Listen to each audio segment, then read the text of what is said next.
we starting, Tira? Or we are live?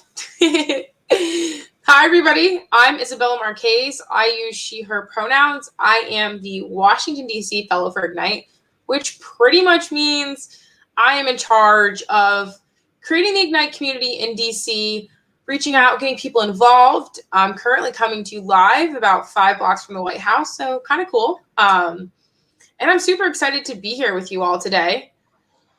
I have a few great panelists who you guys can't see right now, but they're going to be talking to you about all things running for office, getting involved in your community, local commissions and boards, right? The reason we're here is to take down that red tape and those walls that we feel around this idea of what is it to run for office? What is it to get involved in community politics, right? We never, in our government and our civics classes, nobody says, hey, here's how you do this. But today, that's what we're going to do. We're going to break it down for you. We're going to make it tangible. We're going to make it digestible. And we're going to make it accessible so that you have the confidence you need to start running for office and getting involved in politics today. So that's me. There's my headshot. Connect with me. Email me. Find me on Instagram. We'll all connect afterwards. I think it's super important to build a network outside of this because life is all about networking. Whether or not that's a pro or a con for you, I don't know. I'm constantly confused about it. But we're going to do that here today. And I'm super excited to introduce some of the incredible women we have on our panel. But before we do that, numbers are important, right? So let's talk. Women make up 51% of the population. So that's more than half. But if you look at these charts, it's incredibly evident that women don't make up half of any political body in the United States, which is crazy, right? You should be able to look at our government and see people who look like you, who represent you, who understand your experience, right, to the best of their ability, so you feel like you're represented. The whole point of the United States government is to represent the people, but that's not what we have. And here at Ignite, we're fighting every single day to change that. I like this visual. I think it's helpful. It's helpful in representing something I think is so often misconstrued in our middle school history classes and our high school civics classes. There's one president.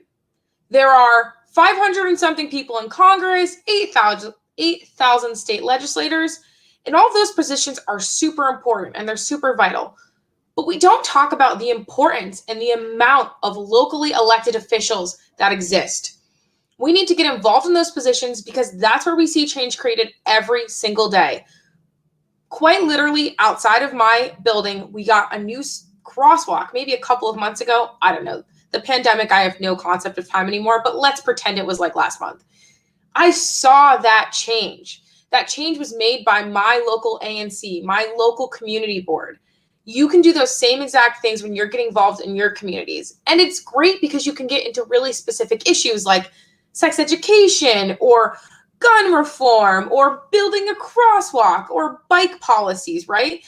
And the women that we have on this panel today are going to talk to you about what sparked their passions to get involved and the changes they've made in their communities. So I'd like to introduce first to you Mona Pascal. She is the California president of Women Lead. I'm going to pass it over to you so you can tell our audience a little bit more about yourself. Hi, everyone. Thank you, Isabella. My name is Mona. I'm super proud to be here, coming from California, where I spend my days working at Facebook, but on my other time, I'm the president of California Women Lead. And what we do is we work to get women educated to be, if they want to run for office or if they want to be in appointed positions. I've been in this position for a couple of years, and I'm really looking forward to sharing some of the things that I've found. And one is that, people don't know what they can become unless they see it. So it's time for all of us to step up. Thank you, Isabella. Yeah, absolutely. Thank you for that intro. That's exactly the kind of energy we're looking for today. So that was wonderful. Thank you so much. And next, I would love to introduce Rai. She is our Midwest Program Manager for Ignite. And again, I'm just going to pass it off to you so you can tell us a little bit about yourself. Go ahead. Hello, everyone. It's so good to be here on a panel with some incredible women. My name is Rai Gassesi, and I am the Midwest Program Manager with Ignite National. But relevant to this conversation, I was actually first appointed out the beginning of last year on my state's council on eliminating health disparities in our state. We actually have, I'm from Minnesota, and while we're known to be a state that has fairly good healthcare outcomes and healthcare systems, the same is not true for Black and Brown people in this state. And so this task force, this council, is tasked with advising our commissioner, the commissioner of the Department of Health and Human Services, on the policies and procedures and laws that we need in order to dramatically improve outcomes for Black and Brown people in Minnesota. I previously sat as the co-chair. We did a whole bunch of incredible things, and crazy thing is, I didn't even know commission like this even existed had it not been for Ignite. I went through a commissioner boot camp very similar to this, and after that, I was like, I need to be involved. And I'll tell you about some of the work that we were able to get done. But I am like so thrilled to share, what happened to me ever since I joined the council and what's possible in all of our communities when we join. I was muted. Thank you, Ray. That was awesome. Again, great energy. And I so look forward to having this conversation with you today. And last, but most certainly not least, is Sherlina Hanna. She is the Baltimore Fellow for Ignite, as well as serving on boards, running for office. She's going to tell you more about herself, so I'm going to mute myself. Sherlina, go ahead. Thanks, Isabella. Hi, everyone. I'm Sherlina Hanna. I am currently the Baltimore Fellow for Ignite. I'm also on the Maryland State Advisory Board for Juvenile Services. And similar to Rai, I didn't even know boards and commissions were a thing until I did Ignite's Run Now program. So I'm very excited to be here. I'm excited to talk about my experience as a social worker and how it intersects with my commission or my board and commission, and then also how that intersects with my run for city council. So excited to be here and looking forward to talking to you all. Guys, that was great. You all brought such awesome energy, and the smiles are fantastic. So I'm super excited for this conversation. How this is going to work today for everybody who's watching is I'm going to just offer up some questions for these fantastic women to answer.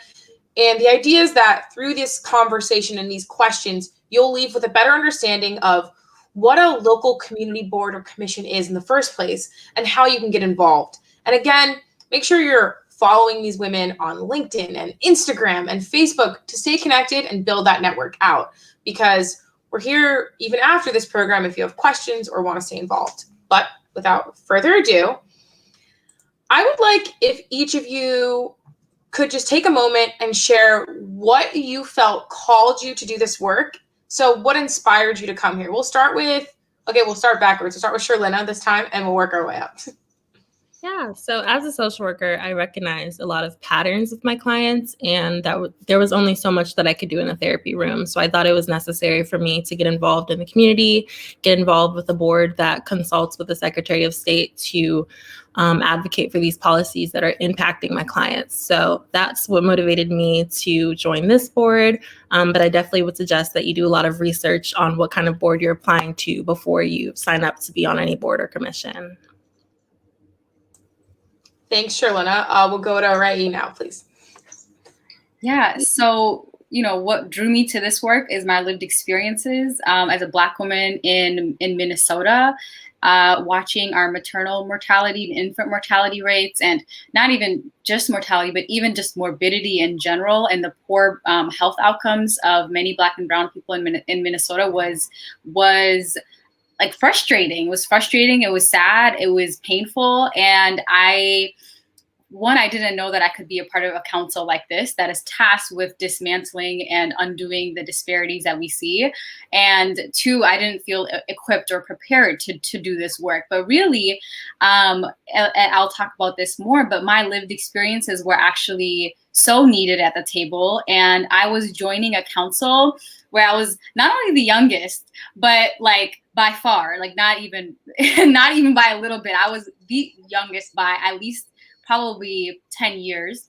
And on top of that, I was speaking from like a community member perspective. I wasn't attached to an organization. Many people who are part of these councils are representatives of other councils, whether it's by the state or a nonprofit agency or like specific health services.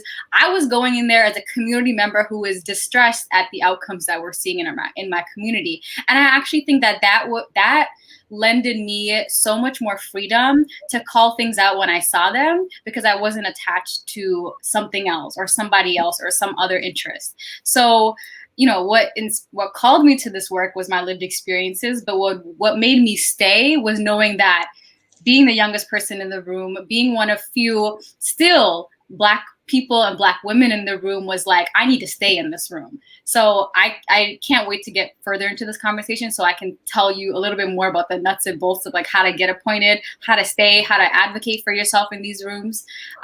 So those are some of the things that brought me to the work and kept me in the work. That was beautiful and so well said. Thank you so much. And Mona, we'll pass it off to you. Tell us what got you involved. You know, so I've been involved all my life, mostly because my father was a social worker who was always, in the community. He and my mom were always helping people, helping them for whatever their issue was. And when you grow up with that, you are drawn towards, you're able to see where there's a need. So if you fast forward through my crazy life, about in 2011, former Governor Jerry Brown called and said, would you consider being my appointment secretary? And that position is part of his senior staff that actually hires vets and interviews and finds people for senior positions and the over 300 boards and commissions.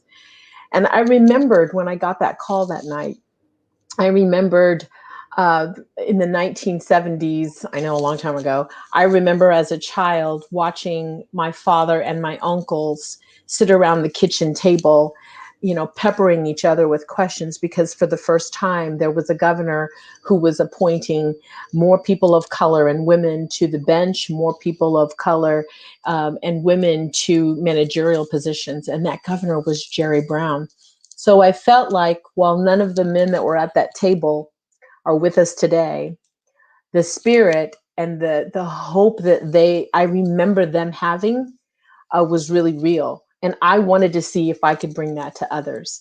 And so I spent 8 years working with the governor, and then another helping Governor Newsom transition to help them set up the way to find more people. And I'll tell you, Jerry Brown used to say, go to the neighborhoods, go up and down the state and find those heroes. Find the person who is not expecting your call. Call them and ask them to serve. And to me, that is the best way to put together, citizen boards, is by going into the neighborhoods, looking at what they're doing locally and asking them to serve on a statewide basis. Thank you. That was beautiful. And the personal anecdote was very much welcome. So thank you so much for that. All right, ladies, we're going to make it a little more practical, sort of start to break things down for people. So can you talk about some of the basic responsibilities that you each have in the positions that you hold, kind of on a day-to-day basis, and then a little like overall, what does your job look like at large? Ray, I know you're really excited to break it down, so you can go first if you want. Yeah, no, I'll start with what I saw my role as is bringing the needs of the people to the table, like point blank, because that's what was missing, and that's what got us to where we were, and that's what I saw my role to do. So I kind of went in there very clear-eyed, like, okay, we have a problem, how do we solve it? And I think some people who are like have been in this work for so long, especially in our government systems, get so jaded, and sometimes they lack the energy and the vigor to like know that this is possible, right? And I came in there with a very clear eye, like, what we want is within our hands. Like, we can get everything that we want, and we can make sure that all people in Minnesota have access to the highest quality of health and healthcare. And with that, I think I brought a sense of urgency that wasn't already a part of the council. So one of the initiatives that I actually led was making sure that anti-racism was embedded through all of the policies at the Department of Health and Human Services as part of the equity policy. So usually people have an equity policy, but we know that that's not enough. And it's not enough to be a non-racist, like Angela Davis says. We need to be anti-racist, actively anti-racist. And so what I did is I sent an email to the commissioner, I sent an email to human resources, and I was like, we need to have a conversation because there isn't enough diverse people who are working in DHS, the Department of Health and Human Services. And and that's a problem because if we don't have people at the table who come from the communities we serve, there's a disconnect, right? So things are getting done in government and the community is hearing about it and having to be subject to it without being part of the process. So I got everybody into the room, human resources, the commissioner, and we sat down and we had a conversation about how we're going to include anti-racism in our policies, how we're going to expand the quote unquote ceiling of diverse hires. Sometimes there's like a goal number that they set, and that should really be that's the floor, right? Like that shouldn't be the ceiling. That shouldn't be the goal. That needs to be something that we reach with no problem. So after all of that, especially after this summer post the murder of George Floyd, we were able to pass a really transformative policy in the department's history to include anti-racism as a part of the equity policy. So that actually got done. And now we're in the works of actually systemizing and implementing this, because once we take this step to say, hey, we're going to be anti-racist, now what does that mean in practice, and what does that mean, what do we have to shift to make sure that we're actually being anti-racist? So it was a lot, but I just say this to say that when you go into these rooms and you feel like you're the only person, that's when you should know that you belong there that much more. Like you are needed there that much more because there's no one else. There's no one else at the table that's saying that. So I just encourage everyone to go in with the same amount of energy that you bring to this conference, that you bring to your friends and your student groups, into the rooms that were not there, and speak like everybody's behind you. Like I know when I was in those rooms, I'm not talking, I don't make myself feel like I'm the only person in that room, because I know that there's a community of people, like people on this call, my Ignite family, that are with me in that room. So you're not alone. And when you go into those rooms, just know that, because it'll give you some comfort and security knowing that you're doing what the people want. So yeah, I'll leave it at that. That was awesome. Thank you. I wish I was like actively just taking notes and quoting you, because one day these will all be somewhere plastered, like literal, just like famous quotes. That was so good. That was beautiful. Charlena or Mona, did either of you feel moved to pick up next? Charlena, you want to go ahead? So yeah, I can speak to my sort of day-to-day experience as I was applying to boards and commissions. So right after I finished the Run Now program, I literally Googled Maryland boards and commissions. I saw so many boards and commissions. It was very overwhelming. So I just clicked like 5 that I thought would be interesting to me. It took 2 to 3 months to hear back, so that was also very discouraging. But once I heard back, there was actually no availability on the boards that I selected.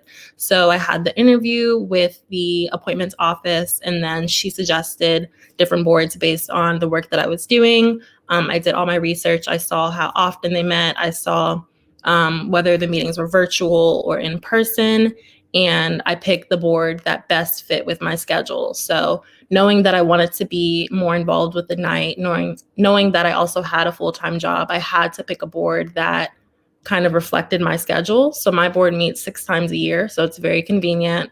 All the meetings are virtual, and most of my work involves advising the Secretary of State on policies that affect juveniles in the justice system. So overall, it's very impactful, but also the perfect time commitment for my schedule. So if you are thinking about applying for a board or commission, definitely consider how time consuming it's going to be and pick the one based on how much time you have to give to that board or commission. Totally right. I mean, I think that one of the things that that I do at California Women Lead, and I also just do, as people call me, Auntie Mona, is that, you know, we have to prepare you. There has to be a group, and that's what California Women Lead does, is to prepare. So if you have that interest, but you are looking for help through the interview process, to practice through the just recommendations, and how to look at, as was said before, what can I do that will still allow me to work, do what I need to do at home, all of that kind of stuff. And so you have to think. I like to spend a lot of my time thinking when I help women to get on boards is look at different boards, but first go within. How do you want to make your mark in the world? What do you want to do that's of interest? And sometimes I will push people to not go the safe route. Say you're a nurse and you want to stay in the medical world. Well, what about if you love going outside? What about a Parks and Rec commission? Try to broaden your view. And once you get there and someone helps you get there, don't drop the mentor. You're probably going to need more because there are always political issues, community issues that come up on these boards. So day to day, I'd like to kind of help be the person that says, we've got this issue. What should I do? Who should I call? I love being that person. I think it's great to always have somebody in your corner. So, utilize those people in your corner, but you also pace yourself. I have a full-time job and I'm on two boards. I'm on a corporate board and I am on a statewide policy board. And so but it didn't come easy. I have got to manage my time, but there are also issues that I think that I really love and love weighing in on. And one of the great things about being in a position and being able to be in these positions is I'm always looking for she who will take my place when I leave. Thank you guys. That was awesome. And I love how you each shared the different angles you came at it from. I think that's super important because, like Sherlana said, some of us have a lot of time and this is going to be the biggest thing that we do. And some of us are full-time students or have other full-time jobs and we still want to be involved, but we might not know how to balance that. So the transparency was fantastic. Thank you all so much. Let's take a good question. All right. So from the angle of your seat and what you do, what do you think change or impact looks like?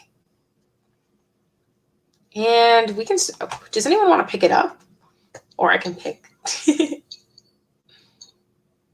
I think impact is depending on the board that you're on, how use your voice. So you're there for a reason. Like I've served on a particular board before where I was always the one who asked questions that irritated the heck out of everybody. Why? Well, because of my background. I was growing up, I was the only brown girl in many classes. I was the one that people didn't know, who are you, what are you, and what's Filipino? And so I always have this lens of, whose voice is missing when we're making a decision, who hasn't had the ability. So impact comes when, sure, I can say, what about this? But I can bring others into the fold or ask my colleagues on the board to think about maybe hearing from people in, the public or someone else who can help us look at the full view. Because I'll tell you though, impact usually means that somebody will be uncomfortable and that's okay. But it is the ability to be brave and to stay in the room, as was said before, don't leave, but to remember that someone is counting on you to bring up an issue that they may not be able to amplify. Impact is lifting their voice.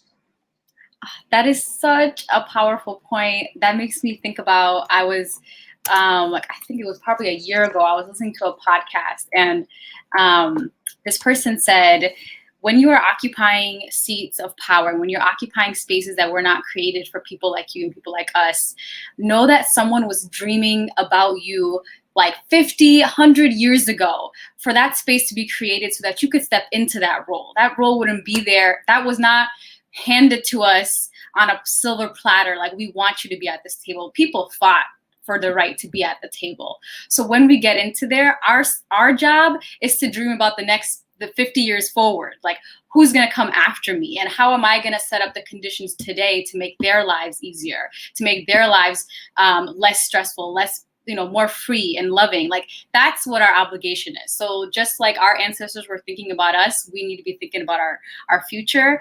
All I will add to that is that when we're in those rooms, like, again, our role is to ask the questions, and impact is measured not just by the specific outcomes. Like, I was able to get the anti-racism incorporated as part of the equity policy, but also what I was able to do is change the conversations, change the nature of the conversations in the room. And sometimes that's the greatest impact you can have, because now they're not going to do business as usual, because now you are in the room and you're going to bring things up. After the murder of George Floyd, I was like, we need to talk about how this is related to public health. We need to talk about how this is related to health and our community's health and well-being and feelings of safety.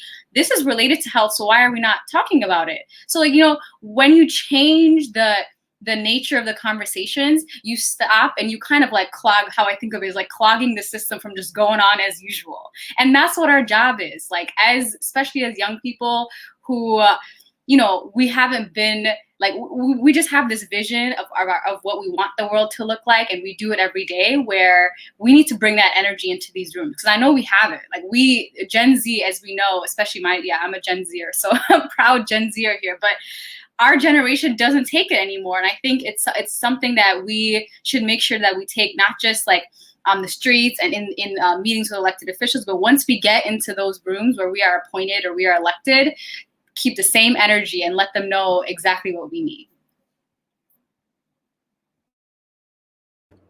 Yeah, so much was just said. And like Isabella said, I wish I was writing things down. But in addition to what you both said, a lot of my impact comes from outside of the room. So having those conversations with other social workers who may not even know that there are appointed boards and commissions that they can sit on, having those conversations with 18 and 19-year-olds who just got registered to vote and want to get involved with the policy that's being implemented. So a lot of those conversations are what I look forward to, since my board only meets 6 times a year and I don't really see them often. But those conversations in general are the most impactful for me.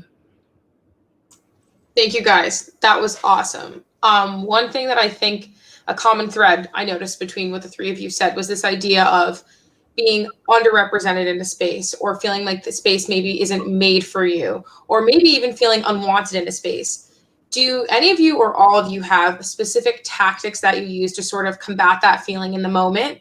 And can you talk to the young women who are listening about dealing with those feelings, and sort of like maybe break down the process that goes through your head when you're like, hey, like, for example, like, I am the one woman standing in this room right now. I will. I'll take this because it's pretty sensitive for me. All my life, I have kind of always dealt with the who are you, what are you good enough, right? But a few years ago, when I landed a really phenomenal job working for Governor Brown as his appointment secretary, right after the announcement, I ran into a friend of mine who I hadn't seen in a few years. And he's also of color. And he said, hey, congratulations on the job. I heard you got it because they needed a Filipino. So what that did to me, it was like I was 5 all over again in school, being chased down by kids. But I remember just smiling and saying, actually, I got it because I'm good. But that, I might have been smiling, but I'll tell you, deep down inside, it opened up an insecurity. And so what did that mean is I spent like a good part of the first 2 years in that job, working hard, being in, coming in first, leaving last, trying to always figure out, who could be, who's missing, how do I make this the best job ever? How do I prove to everybody? And I realized, halfway in, that I needed to just relax and be myself. That there were a lot of really phenomenal people who were supportive of me in this position. but it's hard. It's hard because sometimes when you get there, even at my age, people can say things that people that you know, people that you really trust can kind of, put you on shaky ground. And so I will say is you've got to believe in yourself. You have to stay focused. You have to know that in public service, in politics, you're not always going to be the most popular person. When you want to bring issues up that are uncomfortable, you will not be. I mean, I'm pretty sure there are people who will say, "Oh, Mona, she said no to me," or she's tough. But those are times when the woman warrior had to step up. And we are all women warriors. We just have to remember we're not alone, but that we do have to support each other when we're in these positions. Yes. Mona's just speaking truth. We are not alone when it comes to this. Just know that you have a community of people behind you and with you in spirit. Even if you're in that room alone, calling something out, know that you are literally continuing the work of our ancestors and movements that we are still a part of, right? And you're just handing the baton. So know that you're not alone. The only thing that I'll add to this is this. So Toni Morrison always said that one of the greatest functions of racism is that it's a form of distraction, right? It distracts us from doing the work. It distracts us from being focused, distracts us from committing to our community and doing the work that's necessary. And oftentimes when people are like what Mona was talking about, when they ask you oh, where are you from? Or, oh, you only got this because of XYZ, instead of your intelligence and your brilliance and your leadership, whatever it is. All of those are forms of distraction. And what we need to do is be fully undistracted. I am quoting right now Brittany Packnett Cunningham. She has a podcast called Undistracted, and it is because of Toni Morrison. And what she starts off every podcast we are undistracted. And every single time that you see some sort of tactic that is derailing or it doesn't have anything to do with what you were there to do, know that it's a form of distraction, and you don't need to waste your time with that. What our job is to bring the needs of the people to the table and know and be able to spot when that's happening and maintain our peace, right? Conserving our energy for the fight that's needed, right? Those little things we can't bother ourselves with because there's too many of them, and it's also by design. That's the only thing that I'll add, but just know that you're definitely not alone in these rooms. Yeah, I just want to emphasize the importance of a positive support system, especially me with Ignite. I think Ignite has really helped me blossom. I know the other day in a meeting, I literally just vented about an experience I had while I was running my campaign. And it felt so good to receive that positive feedback from my fellows and my colleagues. So having that positive support system is really beneficial. So when you're in those spaces and you feel imposter syndrome or you feel like you're being discriminated against, you have that positive support system to support and uplift you. Thank you guys for sharing that. I think that probably something every woman can recount on is one of these times where you just feel wow, should I even be here? And I really appreciate the candidacy with which you guys answered those questions. That was beautiful. So thank you just so much for that.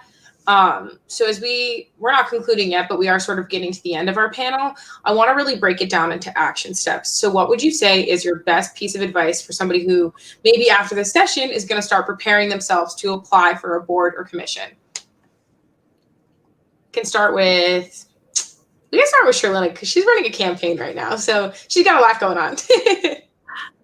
I would just say, just do it. Don't be afraid of failure. Don't be afraid to make mistakes. Just go for it. I made so many mistakes as I was applying for the board. I had to redo so many documents that they sent back and I had to redo. They sent it back again. I had to redo. And I was also so nervous just to be in that first meeting surrounded by people who have been on this board for 3-4 years. So there is going to be some anxiety. There is going to be some nervousness there. But once you have that positive support system with Ignite, you can pursue it and you could do a great job. So just do it.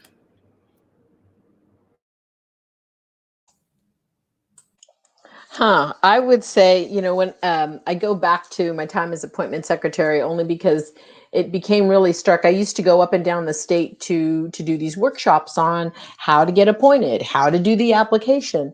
And something that I found was if I were to take 4 men and 4 women, all equally qualified for a position, either a staff position or a board, probably all but one woman would say, I'm not sure I'm the right person. I think I might have to take some other classes. Let me see if I'm ready. I don't know if I'm good enough. All 4 guys would say, I'm your guy. And so at some point I stopped and I'm like, hey, what's going on here? And are we teaching, and I ask this of myself, are we teaching the young women who will come after us, after me? Are we teaching them in a way that they can feel positive about, taking a chance? And so when mentees call me, I always say, start with the good stuff, right? Yes, there'll be challenges, but focus. You can do it. Will there be issues? Will there be struggles? Absolutely. But you put in the time, you've got the commitment, and your heart is there, and you've got your core, you've got your team. Do it. Because if not you, then who? Yes. Oh my gosh. Sherlyn and Mona are saying it all.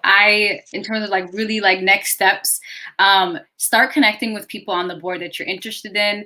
Look them up on LinkedIn. I come across so many young women that are nervous about connecting with these people. Don't be like, go on LinkedIn, send them a nice message and say, hey, my name is XYZ. I'm really interested in joining the board or the commission on XYZ. I see you're a part. Do you have 15 minutes to chat? Don't be afraid to send messages like that. They want to connect with other people, especially if you have like lived experience or work experience, professional experience in the job area that you want, in the commission or the board that you want to join. Prepare your resume and your cover letter and have somebody review it. Whenever you see like the job description, make sure to use some of the keywords from that job description in your resume, in your cover letter.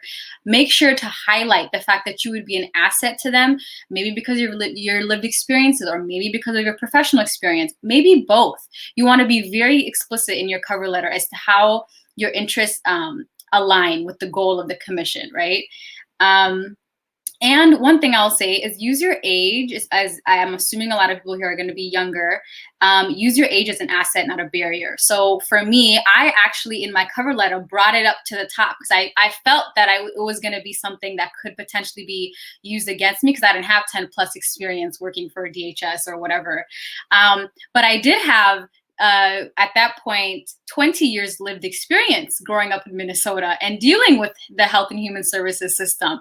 So I actually brought that to the center because that's something that should not disqualify you or shouldn't make you feel like you're not as equally qualified. I've been saying to people now, like, your lived experiences is your title. So bring it forth on the cover letter and talk about how you've seen something or you experienced something in your community as it relates to the purpose of the commission or the board, and you want to be a leader in your community. You want to bring their voices to the table. That is actually very compelling, and you have now not let them make an assumption about your experience or qualifications by your age, and instead you've taken the charge and said, hey, actually, I know I am this years old or XYZ, and I am equally as qualified and experienced enough to be in this role.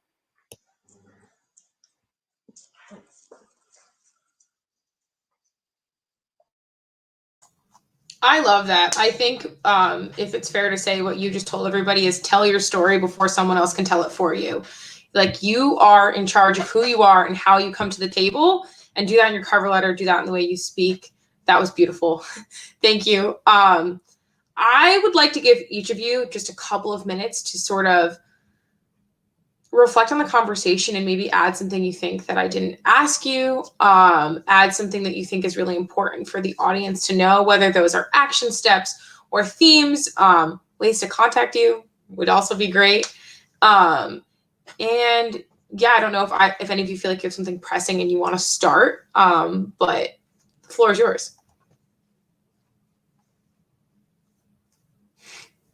or I can pick. Okay, I'll go. So I want to just a few things, right? Get a mentor. If you don't have one, get one. But remember that, and remember, they don't have to be your mentor for 30 years. I have one who I literally call almost every other day, 30 years, right? Just to check in. But there could be someone who you're looking at a board, but that you're looking for a board, but you would really like this one person's, just view and experience maybe on that board. Call them, and if they don't answer, call somebody else. Don't worry, it's okay. Life happens. Think about one of the things that I have found that sometimes people are not willing to do, or because it's too hard. But surround yourself with people not just that think like you, but people who think opposite of you or just don't know. And why is that helpful? When you are on these boards, you are, yes, representing yourself, but you might be, if you're a social worker or a nurse or teacher, you may be representing that profession, right? Think about the other people that you are representing while you're on this board, or while you're on a position and you're in a position and you're the only one, you're the youngest one. And my advice always to people younger than me, which is I think almost everybody, is be open. If that one thing that you want, that you think you wanted this board, if it doesn't happen to be available at the time, be open to something else and try it, right? Listen to take that experience and give yourself a chance to blossom and learn. And every time something great happens to you, think about she who will follow you. And I have a couple. When I was acting lieutenant governor a few years back, I always had an open door policy. And there was a young gal, as I was walking out of my office, there was a young gal and her mom who were talking to my team, and I walked up and introduced myself. And I found that she was there. She was in school, and they had their annual trip to the Capitol, but her mom did not know who was driving. She didn't know the chaperones. They were new to this country. So she drove her daughter herself, and they did the tour, and she had to prepare for her report. So I immediately felt a connection to this girl. And I asked her, I said, "Do you have any questions?" And she said, "May I see your office?" I said, "Absolutely. Come on back. It's a mess, but come on back." And I'll never forget her. Her big brown eyes looked around the room. She saw the wood paneled walls and the big wooden desk. And then when she finally got back to me, she looked me straight in the eye and she said, "I didn't know girls could have an office like this." So at that time, when I thought, wow, we've had so many great strides, my heart chipped and broke a little bit. Because I realized, and it's the reminder that we should all be reminding ourselves, is that there is a young girl out there, could be any one of us, who doesn't know what opportunities are out there for her. So I had her sit in the chair. I told her, pick up the phone. I told her, "Mom, hey, take some pictures. You can have this office, the office across the hall or upstairs, any office you want. You just got to work hard. Got to work hard. You got to want it. And call me when you're ready. I'll help you." And I never forgot her. And then a few years ago, as we were leaving Brown's office and we had a big party of all the appointees, a young gal came up to me and she said, "I don't know that you remember me, but a few years ago when USC had a conference for young women to encourage them to go to college around the LA office, around the LA area, she says, you spoke and you inspired me." And I thought, I did? And she said, "Yeah." And she says, "And, I also applied for an appointment as a student representative on a higher ed board and I got selected." I said, "You didn't call me and tell me that?" And she goes, "No, I wanted to see if I could do it on my own." I said, "Sister, congratulations." So as you are inspired, sisters, please remember that just a moment away, someone is waiting for you to inspire them.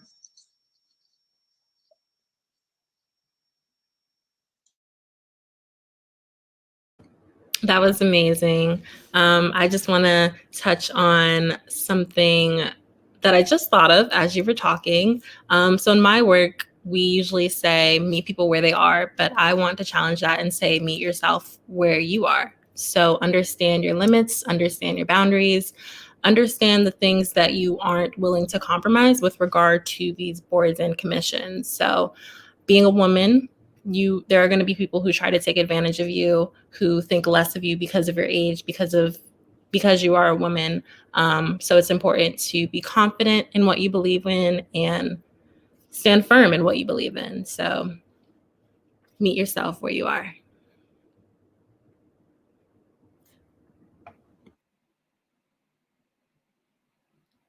I absolutely love everything that Cherlynn and Mona have just said. I second and I echo everything. Some of the things that I'll add is have a hype person. That's something that's someone who I always have in my circle, that whenever I'm getting too in my head and I'm like, oh, I don't think I can do this, or is this too much? Have that person that's in your circle that's going to be like, no, you're going to apply for that and you are more than qualified to do that. Like, despite like how, put together sometimes I may seem, like people struggle. Like Mona was just saying, she was the acting lieutenant governor of Cal. Like, that's huge. And this is not to say, like, even people like Michelle Obama, I always like her book, and I've actually been able to see her speak in person. She says that she faces imposter syndrome. So know that you are not alone, and the experiences that you're facing is shared by many other women all across this country and this world, right? So know that and have a hype person, have people who support you, have a network of people that support you. Join our Ignite network. Like, this is why I do the work that I do with Ignite, is because I say we're building a political sisterhood. And when we are entering these male-dominated spaces, there isn't, part of the work is getting in there, but the next step is how do you make sure you stay in there, and how can you be effective once you get there? And how that's done is in community. It's in a network. And that's what Ignite does. And we're building political power to support you, not just to get you elected, but to make sure that you actually get to do everything that you want to do, that you said you're going to do, and support you. You have like sisters all across this country that are like want to support you. Like Cherlynn, for example, when she told me she was running for office, my heart was just so happy. Like, I raced to her donation link. I was like, oh my gosh. But this is to say that you're going to have thousands of people in your Ignite network that are going to feel the same way about you. So join our network, join a network, find a hype person, keep yourself, and like conserve your energy, what Cherlynn was talking about. Making sure you're taking time for yourself and doing self-care. Remember, you can't pour from an empty cup, so you need to make sure that you're filled, you're nourished, you're taking care of yourself, and you're able to give back to your community. So this was such a lovely, lovely chat. Thank you, Isabella, for moderating so beautifully. And I will end with that. Thank you all so much. I feel lucky to have been here and to have moderated this conversation. I feel inspired, and I already work with Ignite. So I hope that at the very least, one person who watches this conversation can leave and recognize you have everything inside of you that you could ever possibly need to achieve your goals. It's about finding it, feeling it, and enacting it. We're not empowering women. Women are already empowered.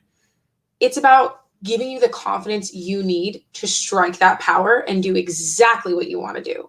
And I think that these three women on this panel have emulated that energy and shown that that is so possible it's not even funny. So it was a pleasure to lead this conversation with you three today. Thank you so much for being here.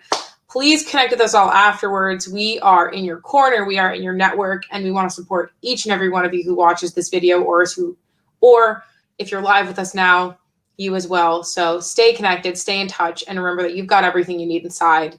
Just enact it. Thanks, guys. This was lovely.